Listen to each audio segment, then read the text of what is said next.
Okay, how do I grow my orchids? It has been requested. How do I keep these leaves so beautifully turgid? Oh, thank you, dear. We're making pumpkin bread. How do I keep these leaves so beautifully firm and erect? And you see, nobody has floppy leaves. Now, I'm telling you, just 2 years ago, I had 8 of these. 3 died in a row, and the rest were on their deathbed. And I threw them into canning jars with water. So we were down to 1 leaf, no roots, and I threw them all into little canning jars and saved them. But then I had to do my research. So first off, I change the orchid bark once a year. Okay?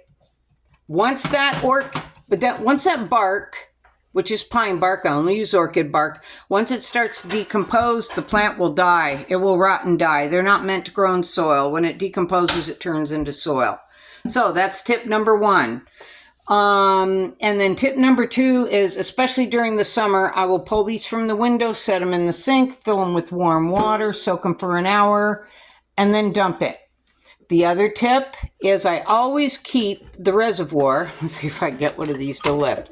I keep the reservoir a 1/4 inch into the pot. So when I set the pot down, it's sitting a 1/4 inch into the water.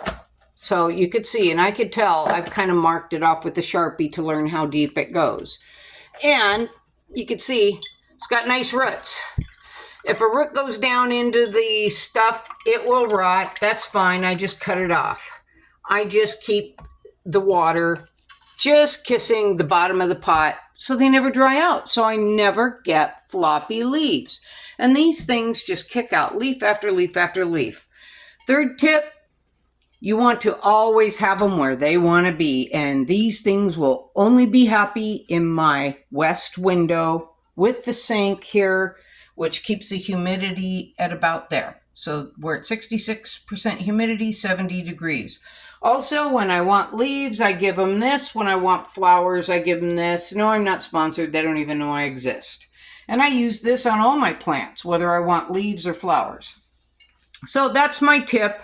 And then I will spray the bark from above, or I give it a little squirt with a sauce bottle from above. But if the bark starts getting too dry, I give them a 1 hour soak, dump it out, and again, bring the water up to where it just kisses the bottom of the pot. And these flowers have been on this plant for 4 months. I went back and verified it on my videos, no joke.